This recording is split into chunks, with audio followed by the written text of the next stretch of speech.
my magic potion for love. Telling him I'm sincere and that there's nothing too good for us but us. Welcome. This is the Simply King podcast, and this is your boy Rodney Perry, King himself, and you just tuned into the Soulfully Conscious podcast for humans simply being humans. And today is a very special one.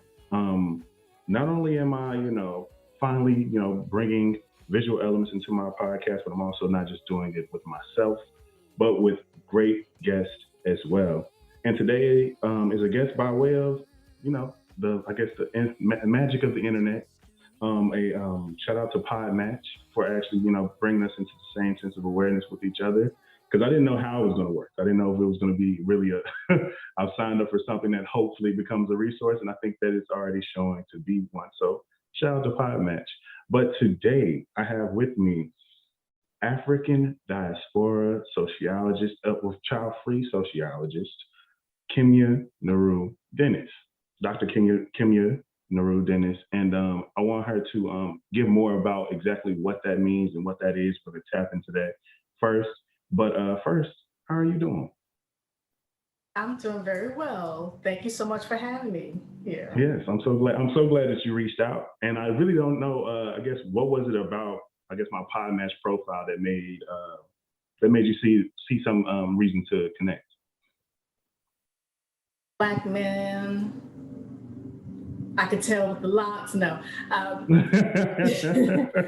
Well, connecting with our people who are prepared to have these discussions that are challenging.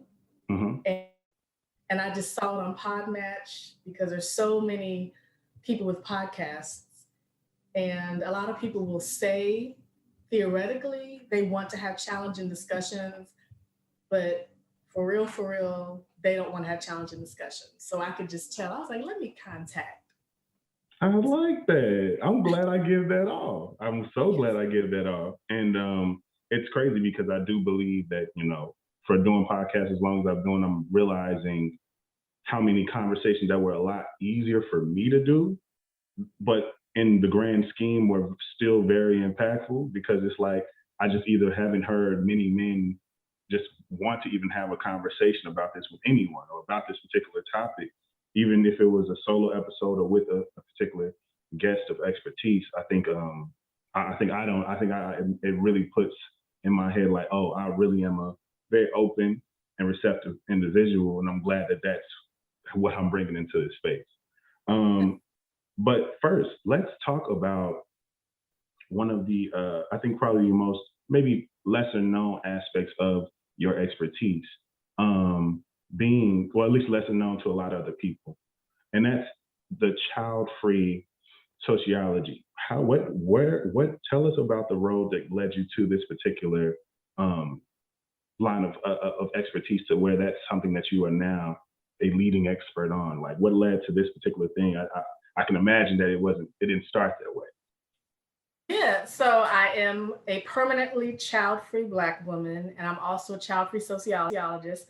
So first, for people who are watching and listening to your podcast, child-free means those of us who are permanently deciding to never have children. And that can include biological children, adopted children, and that also includes many people who decide to get permanently sterilized or permanent birth control options. So I knew throughout my life that I never wanted to have children. And in child-free communities around the world, we call it pronatalism, this idea in certain cultures for thousands of years that to be an adult, to prove that you're worth living, you have to reproduce. Yes. More humans, right? Yes. And that's very common on parts of the African continent.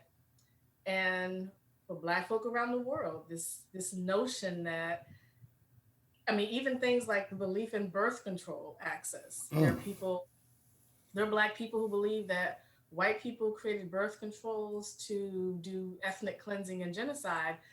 But that, again, is based on most Black people around the world not being taught in school about thousands of years of health and medicines that includes thousands of years of birth controls. Because, most people are taught in school based on white people's version of science. And they truly believe that until white people created birth control in terms of a pill, that thousands of years of humans around the world were just humping and popping out babies. And that's not factual. There's always been holistic approaches to pregnancy reduction and prevention. And unfortunately, there's also always been forms of abortion around the world as well. So I always knew I never wanted children. And so a lot of times people would try to insult us. They try to insult our gender identity, our sexuality. And so it wasn't until I got in my 30s, I'll be 44 at the end of this month, but it wasn't until I got in my 30s that I was like, I know there are many people who feel this way. Let me just look this information up more. And most of the information we find, it tends to be white people and especially white women. And so I conducted the first known study with child-free Black people around the world, and mostly women. And I also created some groups of our people. And so I just started doing this work. I've done a lot of public writings because I oftentimes prefer to do public writing so that people can do internet searches instead of always having to buy a book and all that stuff. But eventually I will do some manuscripts and write up the findings. But the good thing is that I started the research in 2013. So we have groups of Black people, particularly Black women, and not only in the United States of America, who have connected with each other. And we've had discussions about religion and spirituality, how that connects to people's decision to oftentimes have children. So a lot of child-free people around the world who are Black are also agnostic and atheist, which is often counter to African spiritualities as far as people are concerned. So the work I do, including child-free work, it also connects with the mental health work that I do. There are people who literally will tell Black women, we don't care if you're sick, we don't care if you're miserable, you better have babies. And that includes Black women who, if you tell someone you're suicidal, they'll say, okay, go ahead and have a baby though. Like, babies are born in many cultures to make the adults happy, and that's not a baby's job. It's not a child's job. Yeah. And so this work that I do, it's just furthering that. And it's also, so I'm a Black feminist with a hint of womanism, but I always have to let Black women around the world know that if we're talking about gender equity, we can't pretend that white women are the first people to do gender equity work because of the creation of the term feminism. And we want to understand that gender equity work means the choice to reproduce if you want to reproduce. It doesn't mean that gender equity requires us having to be a walking womb. And that's very important because oftentimes you'll see Black feminists and womanists, including some Black men who consider themselves being supportive. They'll spell woman with a womb. They'll say WOMBAN. Yeah, I've seen that. And they think that that's helpful. Like, that's also part of African spiritualities, components of Rastafarianism, the original Hotep. Sometimes you'll see people because they think that that's cherishing us. And I tell them, I'm not a walking womb. That includes those of us who do not have a uterus. We don't have a womb. So we don't have that. Now, are we no longer valuable to you? So talking about child-free, it's about challenging how people define the purpose of girls and women. Yes. Like, we have to be with purpose and value outside of assuming we have a uterus and a womb, outside of even assuming we have a vagina, and definitely outside of us being these nurturers and mothers. Like, those of us who are not doing any of that, that don't mean that you can kill us and then be like, well, she ain't had no reason to live no how. So part of the work that I do challenges those aspects of cultures that are very prevalent around the world, also in Black families and Black communities as well. And I think that was the most interesting part of just looking up more about some of the work that you've put out, especially the things on your site, just explaining what it is that you do and what it is, why it's so important. And I think that that's the real true key element that I grasp within my kind of just research on who you are and how, and, you know, what your work is about. It was truly, to me, felt like a pathway to what true Black individual freedom could be, for everyone. Just an example. It's not, it's just it being very objective, but it being an example of, I chose this for my life. There is a history of individuals and humans on this earth who have chosen the exact same path as me, and they went out to do very valuable things within society. And I know that no one would dampen their contributions. I think it's interesting. I've had a lot more conversations with a lot of my own colleagues and college friends and things like that, just about, you know, I think my generation definitely is one where we're in this real weird place of wanting to claim particular gender roles because we, I guess, emulate some, I don't know, some privilege, or emulate some power that those particular gender roles have, or maybe a sense of ease because you feel like you know what you're quote unquote supposed to do because you've seen it before. But I also see how there's definitely more conversations about what didn't work for generations prior, because they were in these very staunch gender roles, and it informed every aspect of their lives. And that particular pressure didn't help them, you know, it didn't help them. A lot of them, so many different elders speak to how they wanted to live different lives once they become elders. And I think we, at least as a mid-millennial of sorts, I truly think that we would really benefit from this particular teaching and concept, because I think so many people really are in a space of, it's not even thinking of being child-free as an option. They're just thinking of, well, let me just have one. Yeah. They're trying to, if anything, still trying to compromise what's really deep inside, this urge and this feeling to not have children for whatever reason they, you know, feel inclined not to, which I don't even know if it has to be that deep. I think you can just make the decision, just like so many people make the decision to have children. I think it's because we're so indoctrinated to believe that that's a part of our purpose. That's a part of what creating a legacy is. I think it's we're attached to this still ongoing kind of perpetuation of a tradition that I think hopefully from the people who are listening are now discovering how much of an option it really is. And but also understanding what the blowback may be for you making those particular choices as well. And I think that's the part that at least can alleviate some pieces of anxiety that people may go through, just because they're like, well, I don't know what my mom would think, or whatever. Now, I think it's something to that. What in your time of studying these things, especially doing research within these mostly black spaces, was there a big difference in what you noticed domestically versus internationally within the concept of being of the concept of being child free? Yep. And so, by the way, these were all black spaces. Okay. So anyone understand their blackness, they could not participate in my research, because this is literally about people who are not just realizing they're black when they saw my research announcement, right? And like, Dr. Dennis, I think I might be black. So black space for real. Mm-hmm. So that's a big part is those of us who decided never to have children realized we grown.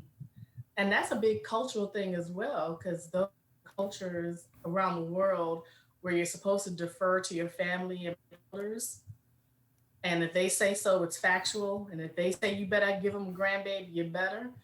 And so that's one of the discussions we had in the research, and also in these Black child-free groups around the world. Many of us just had to be like, I just had to realize I don't care what other people say.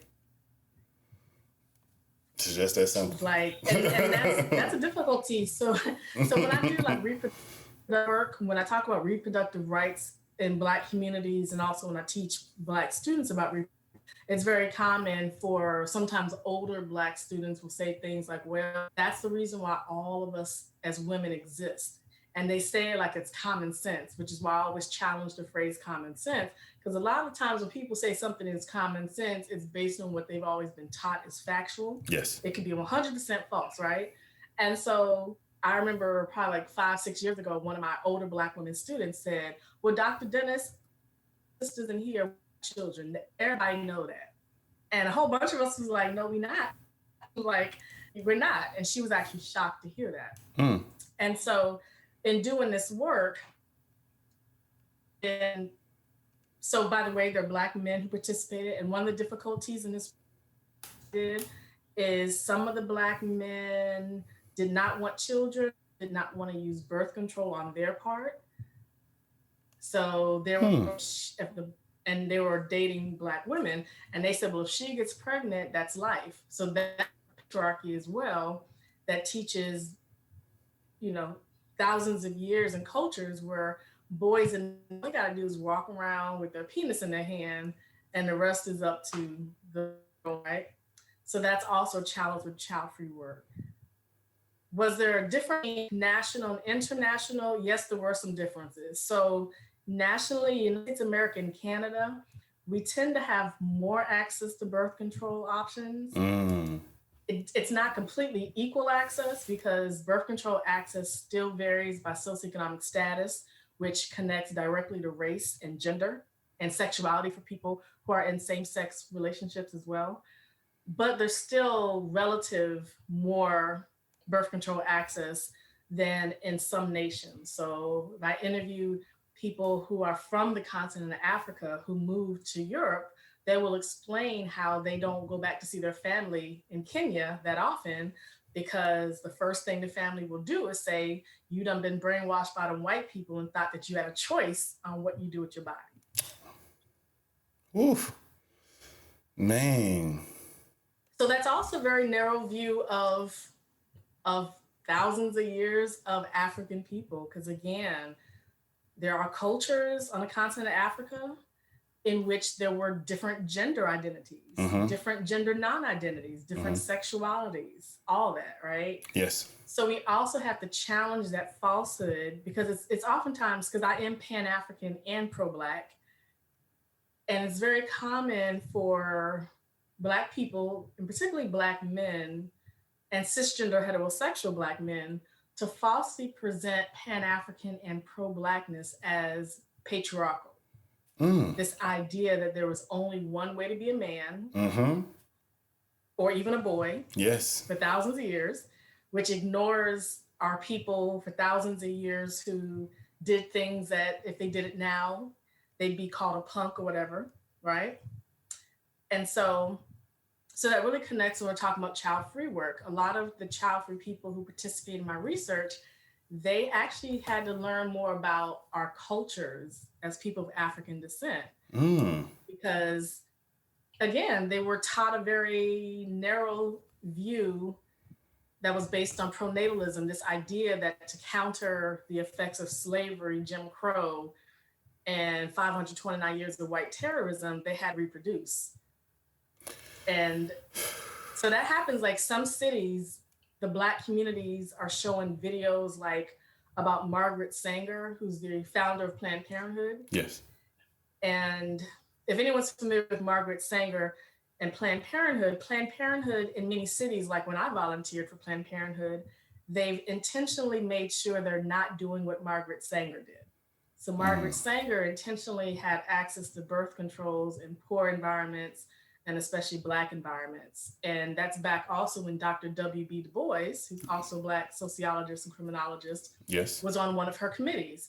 In his mind, he probably was helping increase access to reproductive rights, but it had a different outcome. And a lot of Black people are still holding on to that. And so there are, unfortunately, there are local Black community groups across the nation that are particularly reaching Black people who are poor, and they're falsely teaching that birth control is a form of genocide. Yes. And even teaching that condoms are a form of genocide.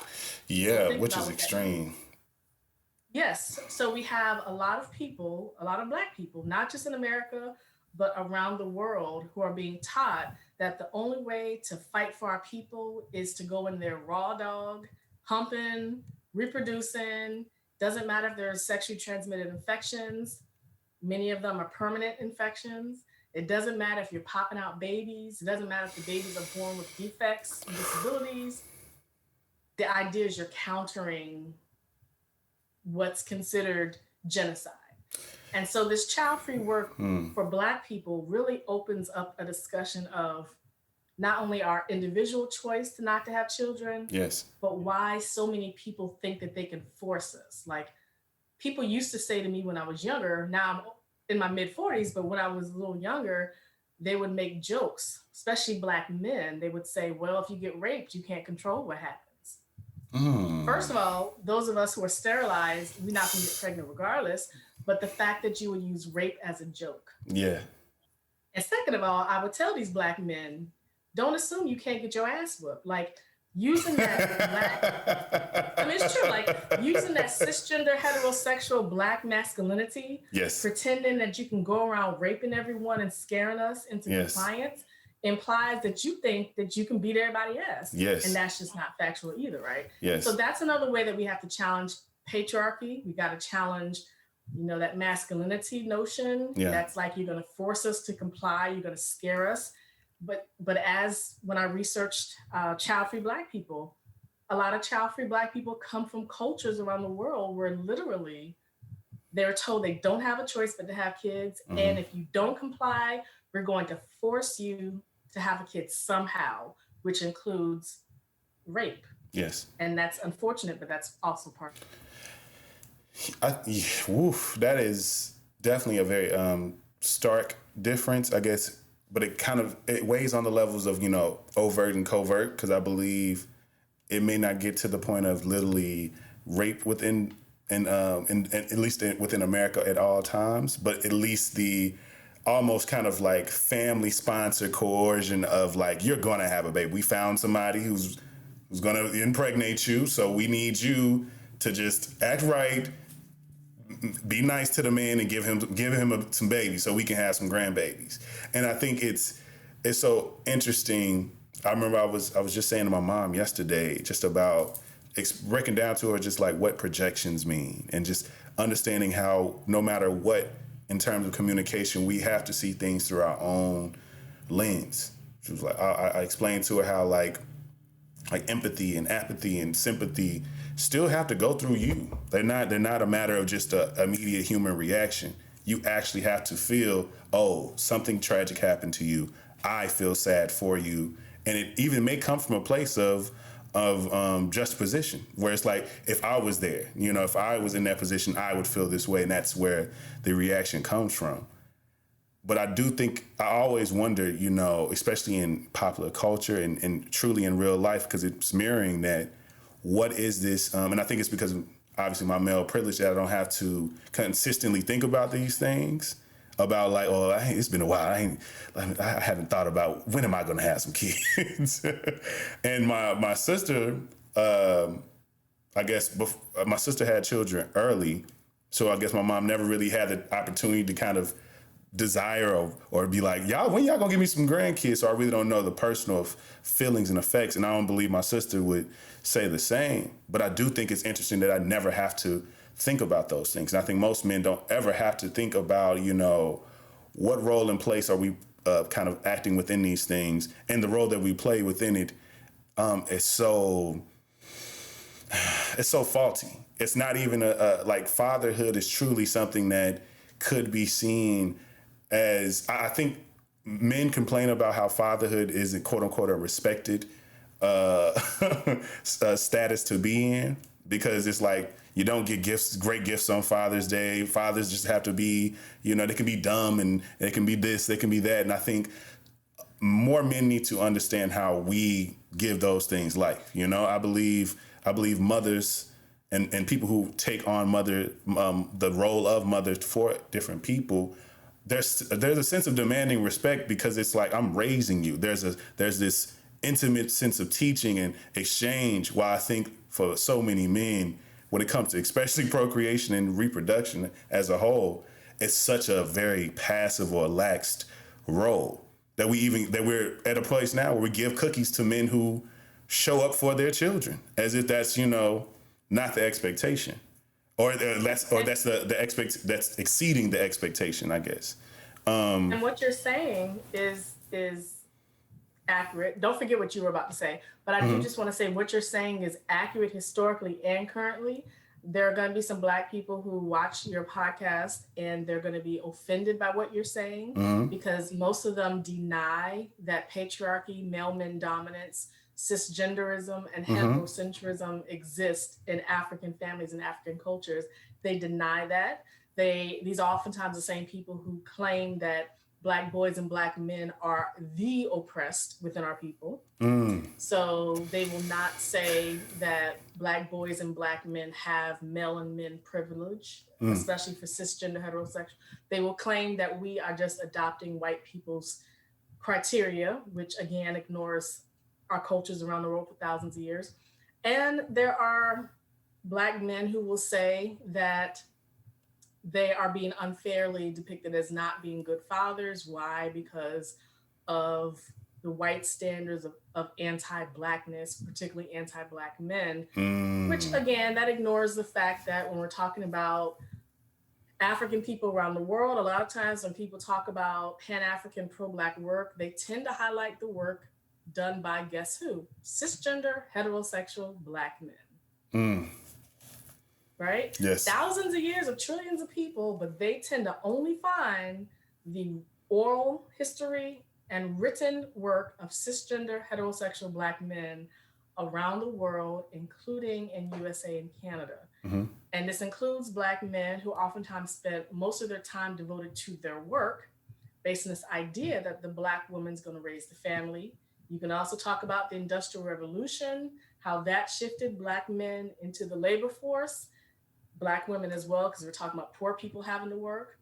And then we can talk about what happened with the welfare state, what it meant when the government still says to qualify for some type of government assistance, you bet not have a full household of adults who can work like in the form of a traditional family. So this all goes together. And so that's why I always tell our people that you can feel some type of way about an issue, but you're feeling some type of way cannot ignore historical and current facts. Yes. Like a lot of our people ignore facts because the facts do not comply with their religious beliefs or their patriarchal beliefs. And that's when I tell them, your beliefs are part of the power majority. That's actually part of the oppression of our people. So my work is specializing on destroying all of that, including within our culture. Yes. Because we can't talk about liberation and freedom from oppression from white people if now you proud because you're oppressing each other. Yes. Like that's the ultimate stupid as well, right? But I agree. But I think what's powerful about the work that you're doing is the true universalness of it all. The fact that you just based off the last way that you answered this last question, speaking to these particular traditions that go way, way back that were to a level of complete, violence and perpetuating rape culture to the highest degree to where they're literally forcing children onto different women. I think it says so much because I think I feel like I come across so many different just African Americans who feel that so many of the evils of America and of the world kind of, were created when America was created, which I think, I guess you can say you have a point for certain things. But when you find out, I think it's always a better and fuller picture to find out, some of these things were, they didn't create these things, they emulated these things. Some of these things, predated them and they were just following suit. And now we're just being served the version of it as if they're the proprietors of this method of thinking and kind of socializing each other.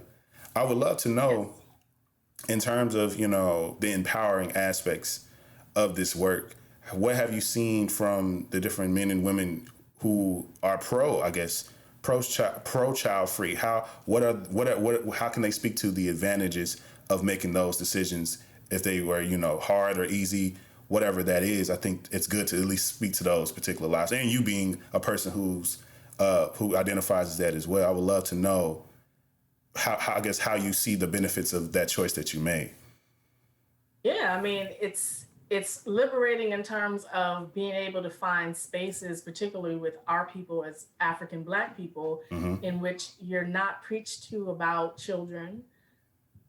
Like literally, you can show up in these spaces and people don't spend the whole time asking about children. And that's actually very liberating, especially for women, because men are accustomed, as you know, to going into spaces. And never talking even about if you kids. have children, people won't necessarily say how your kids doing. Sometimes Mm-hmm. they do, maybe they don't, right? And so that's liberating to have those conversations in which, as Black women, it doesn't matter what we're doing in our life. A lot of times people are just staring at us, waiting for the opportunity to say, how are your children doing? Mm. So when we say I don't have children, like a lot of people consider that small talk with Black women. Like there's different forms of small talk when it comes to communicating with Black women. And I want people to understand it's not just white people who do this. It's literally most people across different ethnic, racial, religious identities. It's just how they've conceptualized African Black women's existences, including girls as well. Yes. Getting around us, for a lot of people, small talk is, how are your children doing? And then that comes the strong Black woman thing, like whose power are you fighting for this week, that kind of thing. So it's all based on this idea that Black females, Black girls, and Black women really only exist to fight the power for everyone else, sacrificing ourselves for everyone else. So there are people who believe if we don't have children to sacrifice our life for, we better be sacrificing our life for other people, like random people. I mean, there are people who, and there are many Black people who believe that. They think we have the audacity to not reproduce, therefore you better be fighting for your people. And I mean, I am an activist, but here's the thing. My fighting for my people is not in place of what I did with my body. I don't wake up doing this health work for our people and say, whoo, I'm doing this to win my right to live because I ain't had no babies, you know? That's not what this is about. And so that's another thing when we're talking about gender equity, because Black boys and Black men tend not to have to constantly prove why they exist. They might feel they have to prove that to white people in particular, but they tend not to have to prove that to Black people unless we're talking about Black boys and Black men who are, you know, gay, bisexual, queer, gender non-identifying, or gender non-conforming. But if you're a cisgender heterosexual Black boy or Black man, people consider you here. We're happy you're here. You ain't got to explain much to us. We're just going to be happy you're here. Yeah. And so I challenge Black men a lot because a lot of Black men, they want unconditional love and support from Black women. Yes.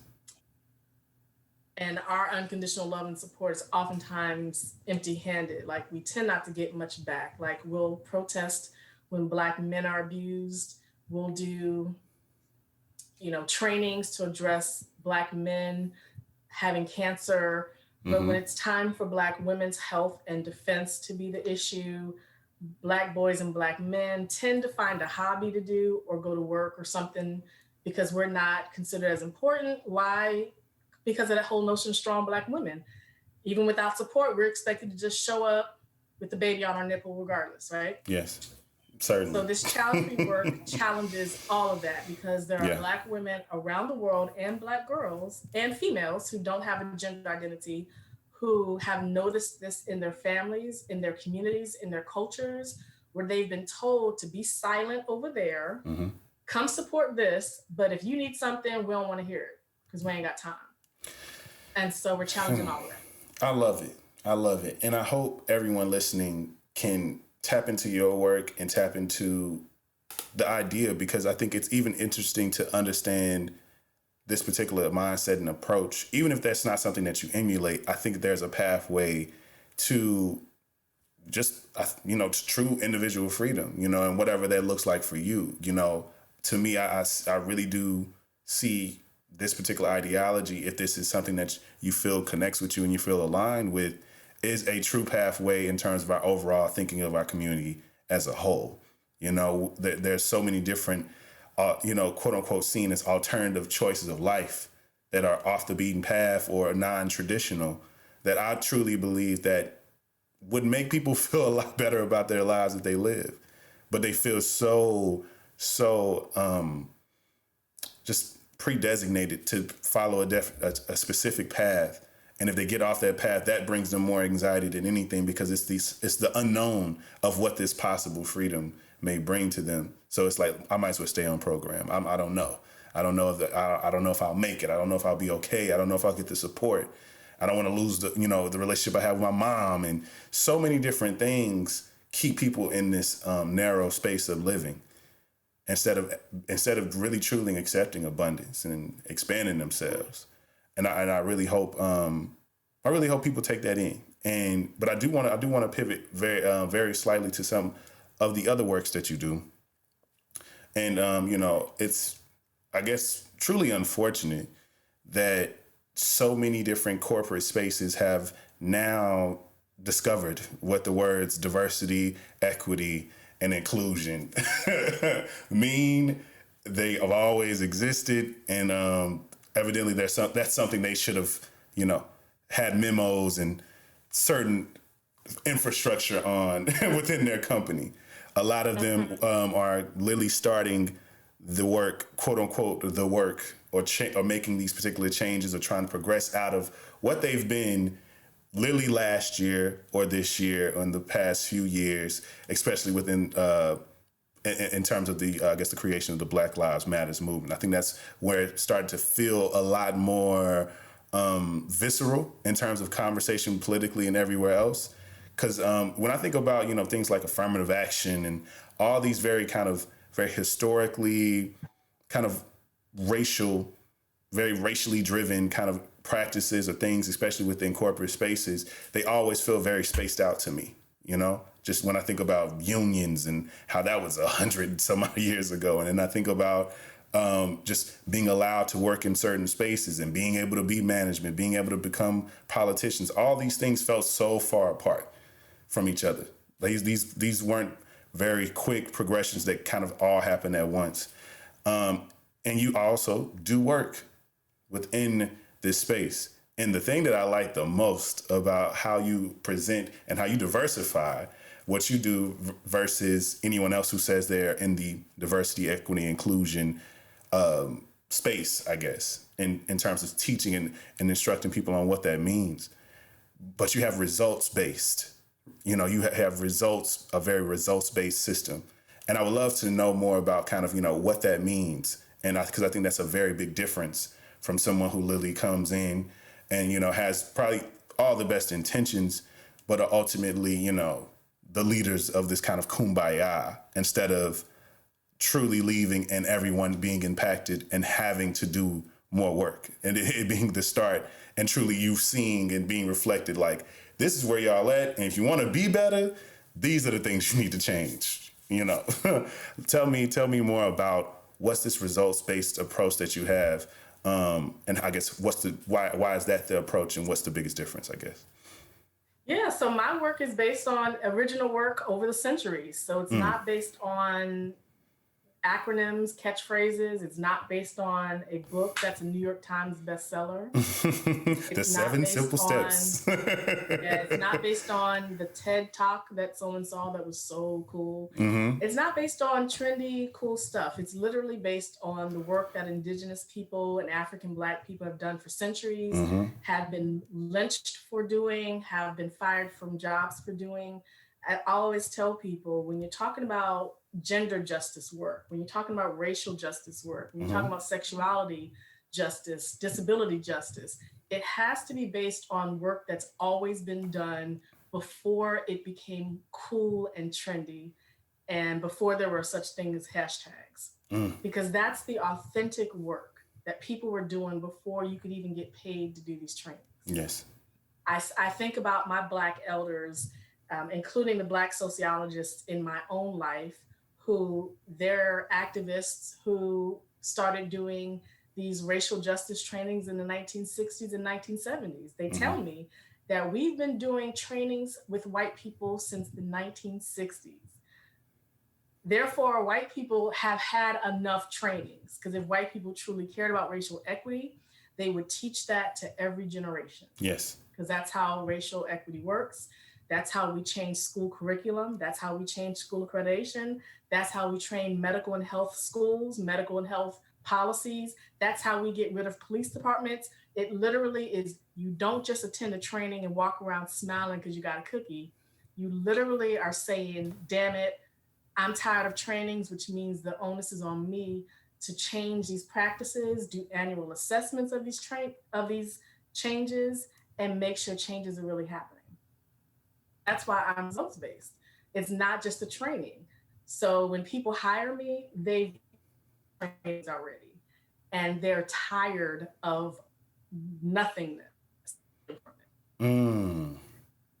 There's some people who bring me in and they be the token so they can put Dr. Dennis on it, like I'm gonna show up smiling, you know, and instead I show up, have an honest discussion of historical and current facts. I don't use abstract language. So if you hired me to talk about racial justice, I do not use white people's dictionary definition of racism. You're not gonna be a grown adult pretending that racial categories mysteriously were created and that white people are mysteriously the racial power around the world, although being 11% of the world population, and mysteriously the racial power majority in USA and Canada, in which there are more than 60% of the population, despite indigenous land for thousands of years, right? Yes. So I do not start off giving dictionary definitions. I don't say, hey, grown folk, here's what it means. Here's what gender means. I don't do any of that.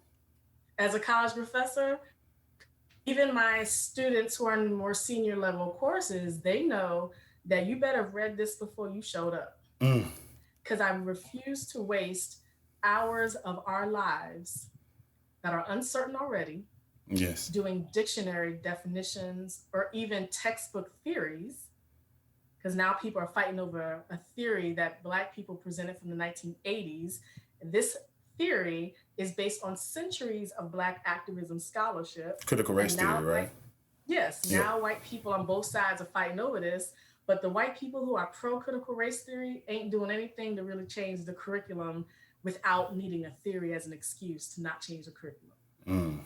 You know, these are all types of disguises that for centuries, indigenous people and African Black people have warned us about. Yes. Be apprehensive about things that become situationally popular. Be apprehensive about people picking up a theory, whether it's Karl Marxian conflict theory. First of all, Karl Marx was not the first person to critique the economy. We're talking about thousands of years, Asians, indigenous, Aboriginal, Africans. So that's another problem when people act like Karl Marx and Friedrich Engels were the first to do this. Yes. It's all based on this idea that knowledge for thousands of years is not real unless white people discover it and say it's legitimate, not just for existence, but also legitimate for justice work. So the work that I do, I tell people, come into this space being prepared to be uncomfortable. You're not going to come out of this space thinking that anyone can be racist. You're not going to come out of this space thinking that racism is synonymous with prejudice and bias. This is not a bias training. I despise implicit bias trainings and unconscious bias trainings. I don't care what people are thinking in terms of whether you hate me as a Black woman. What I care about is who has the power to actually harm people. And what can we do in terms of policies, practices, and assessments to reduce the tendency for you to not only hate me as a Black woman, but now you're going to mess up my prescription medication at the medical office because, oh, here comes a nigga. Let me give her this medication because niggas are ignorant. They don't know the difference. Yeah. There literally are medical and health professionals who believe that. Yes. I'm not stopping y'all from believing that, but I'm stopping you all from being able to do that to us. Yes. That's good work. Oh, thank you. thank you. Because as me and you have spoke about, I think there's so many people, especially within the past year, who have been kind of, either propelled or been asked to step in and do more efforts that are way out of their wheelhouse. They are whole, marketing consultants now being asked to lead a diversity, equity, and inclusion internal group of sorts to train whomever because they just so happen to seem like the blackest Black person in the room. And I think it is interesting, but I do believe that, we do have to understand what's in our particular wheelhouse of things, what is within our expertise, and where we can actually pass this along to someone like yourself, if you accept that particular commission, to do the real work and not to kind of play the guessing game of like, look, this is what I think. It would be better if this, it would be better for that, and going off of all these things that really may not do the full objective sense of the work, because you're really only basing it off of your particular experience and the experience of people, anecdotal experiences around your other Black coworkers. But there may be an even deeper issue, an even deeper situation. And I think even more than anything, it takes away from those vanity concessions that I think we've seen so much of, from the paintings of roads and murals and, creating these particular policies that really truly are just, Black Band-Aids. They're not really solving an issue. They're just literally just, putting a Band-Aid over certain things, or just giving some type of consolation prize because it's not that big of a deal. It's no real skin off their nose to let people claim Juneteenth as a holiday now or have the day off. Those things aren't truly vital in making progress and making people actually feel like they're comfortable being at work, and feel that they can excel at whatever it is that they may be doing professionally. It's something that I think I had to speak to my former employer about. Just like, no, there's not too many Black people that I know that don't consider, when they're about to work for a place, how much they may have to deal with in terms of the racial disparity and the racial climate and culture of a particular company. I don't know anyone where that's not a part of the conversation. Like, oh, okay, how much they gonna pay you? Eventually you get to the question of, well, how is it up there? Like, are they, did you get a sense of the things? And I think it's a sad thing that we always have to carry that particular discretion. But nevertheless, we're literally accepting the worst. It's just a certain degree of how bad can it really be? We know that it's there. We know that it's, it's majority white company. And even if it is a company that, quote unquote, claims to be diverse, as to how they came about to that point, and if that's truly genuine as well, is I think you're doing great work, because this is the types of things we really need. Well, so the work that I do, and I have friends and colleagues who are doing this real results work, it's not the work where you're going to become a millionaire. So whenever I see people who do equity work getting paid $25,000 for a speaking gig, you already know that you're getting paid that much because white people are happy. White people are, if you're talking about racial justice, white people are not going to pay you a lot of money to really challenge white people. And that includes white liberals, white progressives, and white anti-fascists. So this is where, when we're talking about this equity work, we have to also hold ourselves accountable. Those of us with underserved and minoritized identities and experiences, we got to hold ourselves and each other accountable, because the original African kumbaya was not about people holding hands and ignoring problems. The original kumbaya really is about us coming together to make changes. So a lot of times, and that's part of the brainwashing of European white education that has taught us things like kumbaya means we're now ignoring problems and just hugging each other. Yes. And so it's similar cultural appropriation that white people have forced on us, to when you hear people in workspaces say, "Are y'all ready for a powwow?" That's cultural appropriation of indigenous cultures, right? Indigenous people who have not assimilated into whiteness tend not to want to hear non-indigenous people say powwow. That's extremely insulting, right? And so kumbaya means that we're gonna come together to make this change. So the onus, though, is on those of us who are minoritized, whether that's disability services, gender identity, sexuality, race, ethnicity, language, religion. You have to understand when you're going to say no. Yes. Don't use Dr. Du Bois's double consciousness as an excuse to be a token sellout. Don't claim your code switch. That's the code switch phrase. I'm so tired of people saying it because people are saying code switch now to justify tokenism. Yes.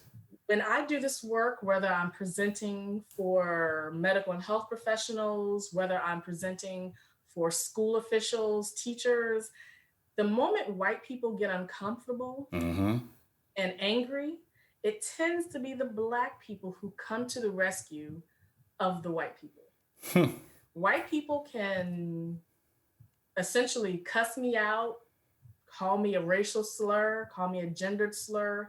What tends to happen is the Black people in the room stand up on behalf of the white people and tell me that I should not have said that. Mm. Think about what that means for 529 years of white power and white terrorism around the world.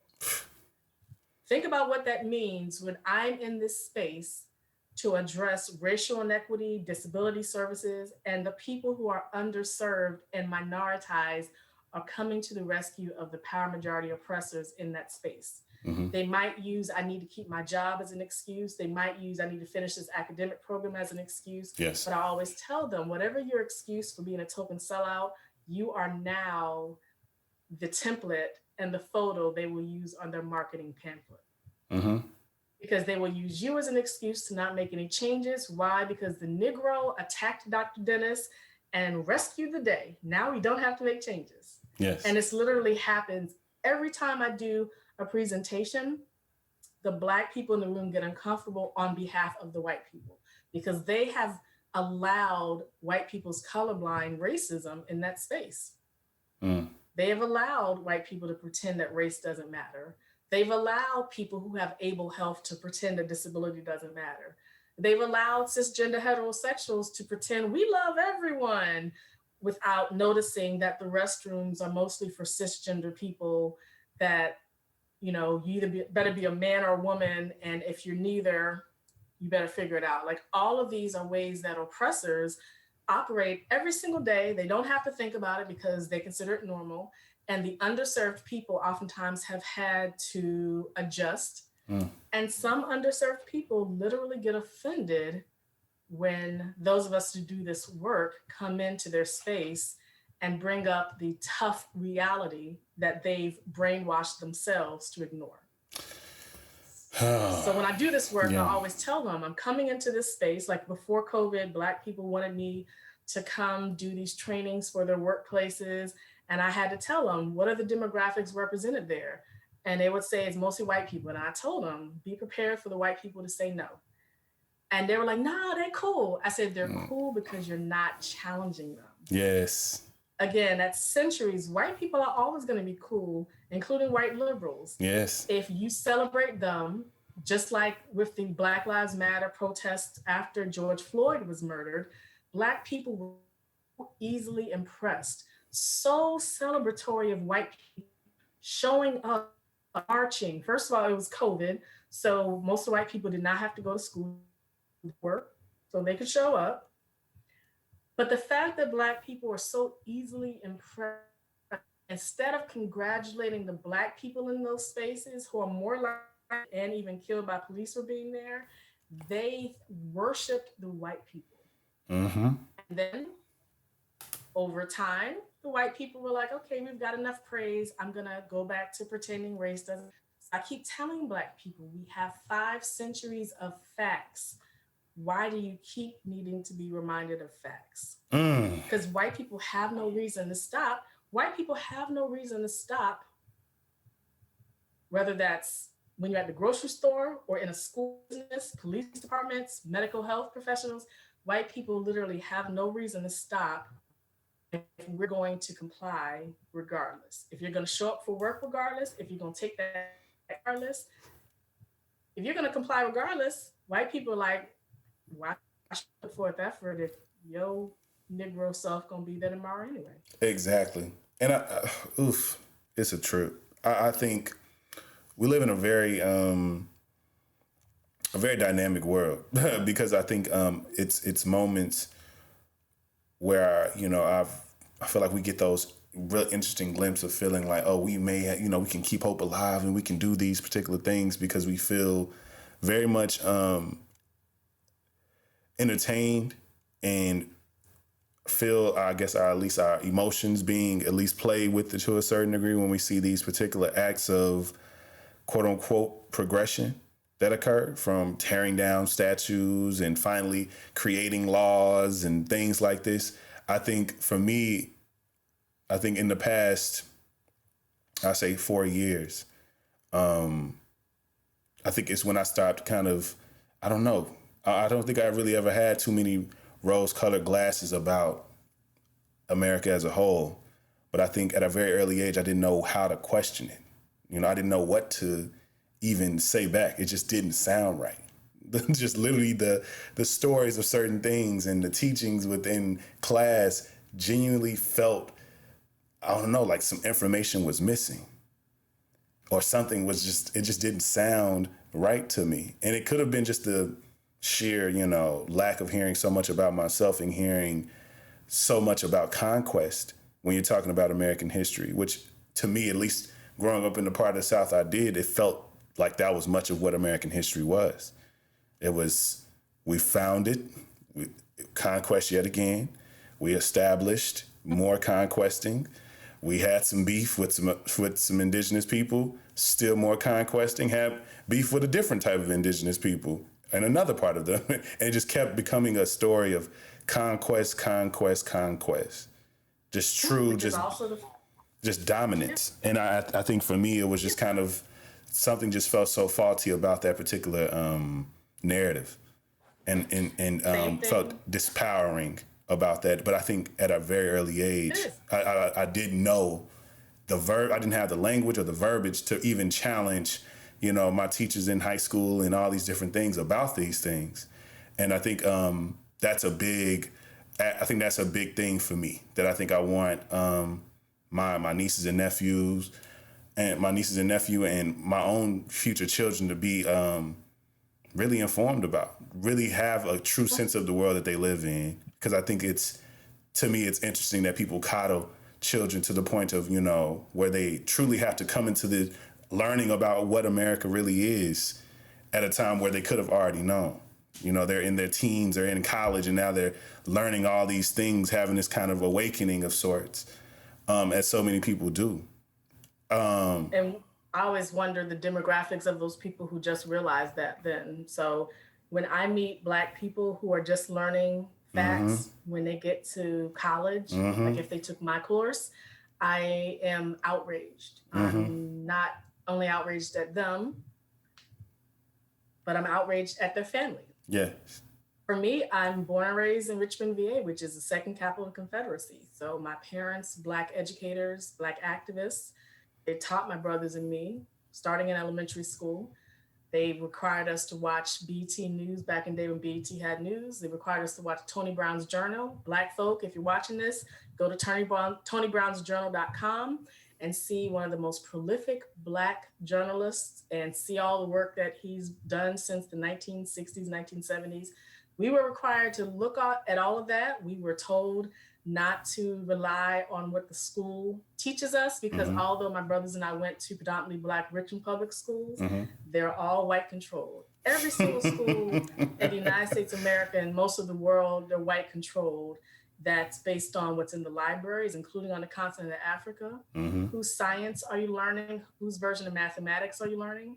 When white people stalk and harass me, they oftentimes will say things like, mathematics is mathematics, science is science. Well, no, actually, we have tens and thousands of years of humans. We have sciences and mathematics and arts expressed orally, not written down, therefore it's easily lost, unfortunately. But we have African mathematics, indigenous mathematics. It's literally tens of thousands of years of forms of knowledge that are not taught in 99% of K through 12 in colleges and universities around the world. Literally, you can get a PhD in mathematics, a PhD in biology, a PhD in art, a PhD in history, and you really think that white people, especially white men, but white people in general, are the main authors, are the main researchers, are the main, because they're the main publishers, right? You literally can, and you learn that, and then you teach it to every generation. That includes school teachers. That's why I hold school teachers accountable. When they talk about changing the books in their schools, I tell them, I'm so not really interested in you changing the book for your class, because that's the equivalent of doing a special topics course. If you're doing a special topics course on Indigenous history, but the main history class is about white people, then you have failed, okay? Purpose is not to make us a subtopic. Black and brown people are the majority of the world. Yes. Therefore, we should never be a subtopic. We're not a special topic. When you take history, arts, literature, music, mathematics, sciences, including the social sciences, you should come out of it with the fuller span of thousands of years of forms of knowledge around the world, and an explanation that most of this knowledge has been stolen and put in white people's museums, stolen, and white people's names have been put on it as creators. And the fact that people are offended, frightened, and white people are angry by that fact just makes it all the more fact, yes. Right? Because when white people get angry at something, it's because it's fact. And we're talking about 5 centuries of white people being allowed to steal fact, including the origins of Christianity and Judaism being presented around the world as mostly about white people, which is not the origins of Judaism and Christianity in particular. And so that's why the work that I do, including these equity trainings and policy changes, it's based on facts that will offend people whose power is based on perpetuating lies. I'm neither deterred, I'm not silenced, I'm not scared. We're talking about 5 centuries of white people doing anything possible to scare us, to kill us, to us.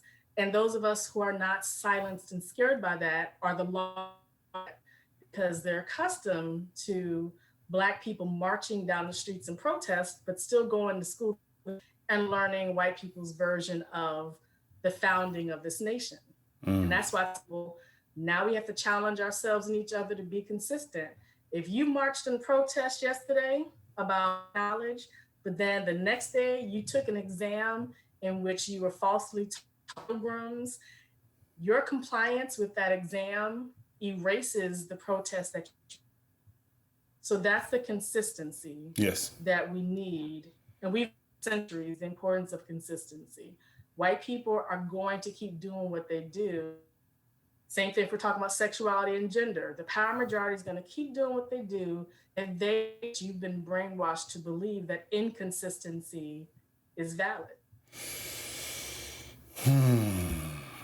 I think you said so much. you said so many beautiful things.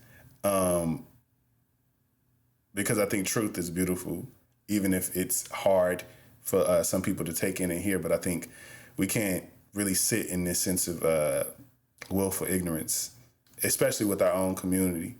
I think we, as you said, see the true lack of motivation and really no advantage past, a sense of, I guess, feeling better when you do walk in a room full of Black people. There's really not much incentive to change the way that life is for a lot of white Americans and white people, white identifying people all over the world.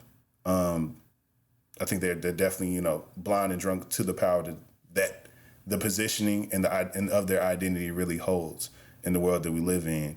But I do want at least our people to get informed and to really truly assess the lives they want to live with this particular information, because they are more informed. They're not truly waiting on someone to tell them what to do, and understanding exactly what it is that they need to know about themselves, claim for themselves, and proclaim and really truly just proclaim in every time that they step out the door. My last question, my send it on portion of the episode, is my call of action segment, and I wanted to kind of send it off and get your particular perspective. But I guess because so many people are shifting, changing careers, some people going back to school. So many different things are happening right now due to, I believe, the true real world shifting events that happened in 2020. I think everyone's realizing they have to live their lives to the fullest and aspire even higher than they were before.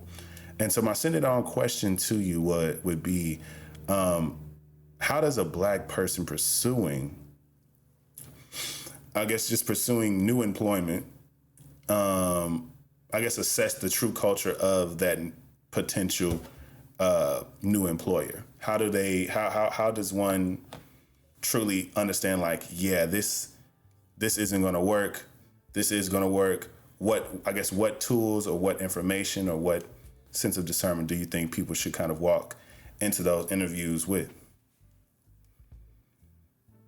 So it's interesting you asked that, because I actually did a presentation this week for youth, and particularly it was mostly Black youth, but they were talking about how to be an entrepreneur, how to build a business. And it's always interesting because with the business I have, I always start off as an activist, and of course I was a full-time professor. Yes. And as I explained to the youth this week, I'm not going to sell you the nonsense version of the story of building a business and being an entrepreneur, that anyone can do it, that kind of thing. Because not everyone's going to have a business. You can talk about that in terms of bank loans, how it's intentionally designed for certain people. You can talk about that in terms of, depending on who your audience is going to be for your business, culture literally shapes everything. There's no such thing as a cookie cutter, one size fits all. Our identities and our experiences shape everything that we do. And when I hear Black people say, well, race doesn't matter for this, I'm like, is that because you've convinced yourself it doesn't matter, or because it really doesn't matter? Usually it's because people convince themselves. So the same thing with the workplace, with people who are changing their workplace. Some people are deciding to focus more on working from home. Some people are shifting to a new career. As I told the youth this week, freedom, liberation, and justice means having options. So most of our people will always live paycheck to paycheck and always will be in debt. So now connect with the community groups that have actually been helping our people do things like invest in an equity line of credit, invest in building wealth, which does not mean you will be wealthy in terms of a millionaire. I want our people to understand what building means. There's all sorts of community groups, Black community groups in particular, have been doing this work for generations. They've been doing it without being applied. They've been doing it without being funded a lot of times. Unfortunately, most Black people only trust something if it's created by white people. That's a part of the brainwashing as well there. So I tell our people, if you really want to shift your career, including if you want to go back into school, build your networks. So that's old school. Dr. Mark Granovetter, he's a white social scientist, white man, a long time ago. He wrote about the strength of weak ties. And so when I do presentations for school officials and communities, we talk about the importance of building up our capital, cultural capital, which pertains to our demographics, social capital, which is networking, and then we have human capital, which are our own skills. Like, what do we bring to the table? Which oftentimes people have way more skills than they give themselves credit. Because as Black people, most of us come from spaces that are a very European white version of what knowledge means. So a lot of times, like when I see videos of Black people dancing, including Africans dancing, people will say, why do we always gotta dance? Well, let me tell you this, art and music has always been a form of knowledge and science. Like when I do presentations for medical and health students, guess what I have them do? I have them draw out the body part, make it into art, and tell me how they would explain this disease to the community. That is artistic expression. So, the GOAT, my favorite MC is Rakim. So put it in a hip hop lyric. And I have friends and colleagues who do the same thing. We say, we're going into these spaces. I'm gonna go into this, talking about Rakim's 21 MCs, and how are you gonna apply this to the information you're trying to convey to this audience? Yes. So I want our people to understand that knowledge and sciences and so forth come in different forms. So if you wanna change your workforce, you're gonna have to expand how you define workforce as well. Like if you want a different job and you wanna know if it's an equity-based job, which is not only race, but gender, sexuality, health conditions, insurance, if that's relevant, you have to ask yourself, how do I define equity? Like, let's say you go into the space and it's a bunch of Black people. That's an equity space.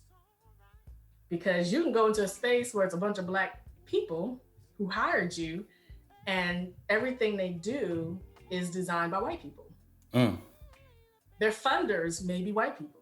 So you go into that space, you're thinking this is an open Black space, but the moment you say something that's challenging to the white standard that they're going by, they gonna get rid of you somehow, okay? So I tell people, there's one thing, if you're desperate for a job, sometimes you don't have the time and the resources to have those criteria.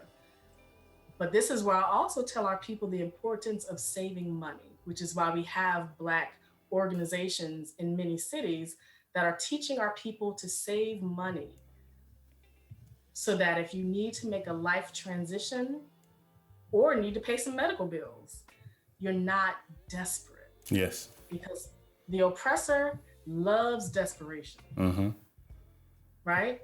When they oppress people because they know you're not gonna say no. Why? Because you need that money. Yes.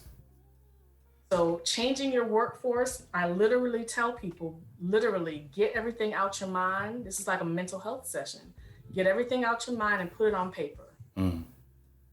What do you consider your purpose of existing in life? Do you have a bank account? Do you have some way that you've been holding on to money beyond cash? Because that can go missing, it can be stolen, whatever the case may be. What is your goal in life? You don't have to think 10 years up the road, but let's say you want to go back to school. Let's say you want to change jobs. Is it based on happiness or is it based on money? Because those are not synonymous. Yes. Yeah. Making a lot of money and you are miserable going to work every single day. There's plenty of people who are. Yep. And does the workplace sacrifice your health, mental health and physical health? So many of our people, Black people in particular, we talk about substance use. That includes alcoholism, smoking cigarettes, vaping, all of these things that are done that are part of substance use, and oftentimes are done because that's how a lot of Black people handle stress. Yes. That includes, people with bipolar disorder, schizophrenia, people who hear voices. A lot of Black people have been taught to never tell anyone that they hear voices. So therefore, they're more likely to drink a lot, take a lot of medication, be high all day, and that's the way people address it. So I want our people to know that changing your job, changing your entire career needs to include thinking about what, if it was an ideal world, would you do? Like, what do you prefer to do? It might not be a realistic hope right now, yes. but write down. And in many cities, workforce development programs, there are also chambers of commerce, and start talking to people. Tell them, I don't necessarily expect to find a new job tomorrow, but this is something I'm looking for in the next 6 months. I've gotten my workforce goal out there. See if there are people who will help you develop your resume.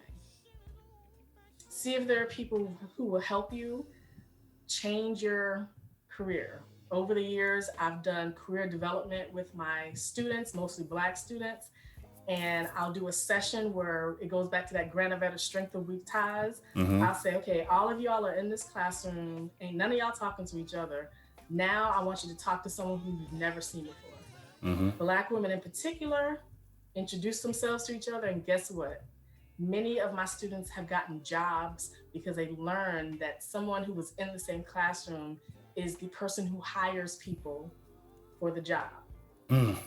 And sometimes a job that the student had previously applied for. Oh. That's the strength of networking. White people do not have proportionately more gainful employment because white people are more knowledgeable. It's always been a result of networking.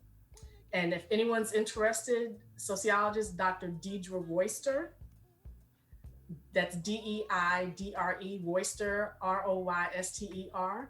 If you look at her book where she talks about this invisible factor of race as it pertains to networking. So if you do an internet search for Deidre Royster, you'll see that she's written about what it feels like to be a biracial Black woman, and also the book that she wrote. On the cover of the book, it's a brown book with a Black man on the front, and she was talking about working class white men and working class Black men, and what it meant when working class white men perceived threat when there were more Black men coming into the workforce. I'm gonna have to read that one. Yeah, I mean, it's a really, really good book. It's somewhere on my bookshelf in here, but it's a really important book because it's about this whole race and the invisible hand of capitalism. Yes. Whenever you hear people say things like, and you'll hear this a lot when people talk about the importance of communism, they make the mistake that Karl Marx and Frederick Engels made, and other people, where they pretend that capitalism is race neutral and therefore communism will be as well. They'll say that it's about class surpassing race, but all of our identities always interlock with all of this.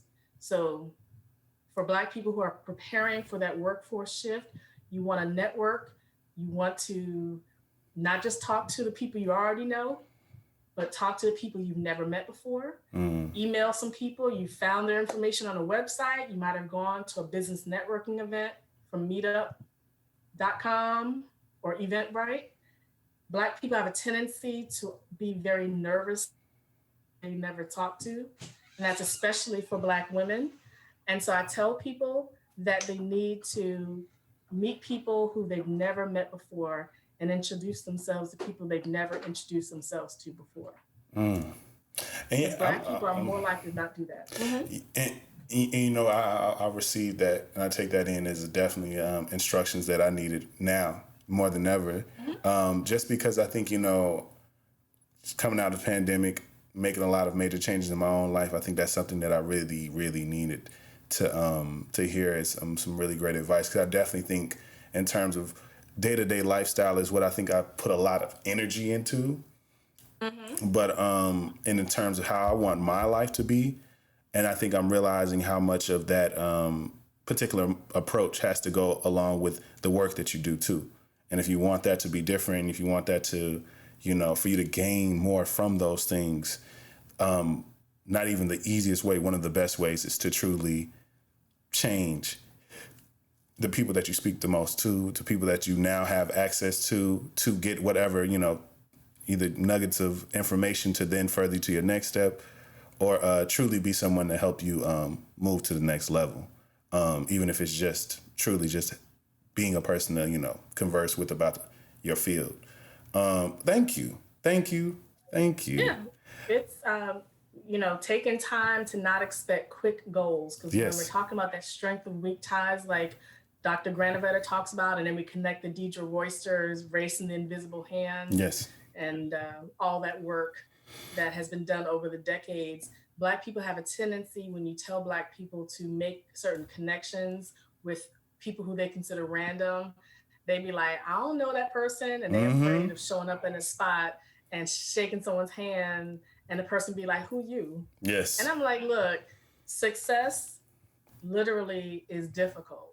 Some people will be rude. Some people will ignore your email. Some people will ignore your voicemail, but that's the whole thing about progress. Never, ever believe that anyone in this world is in progress because they're just that awesome.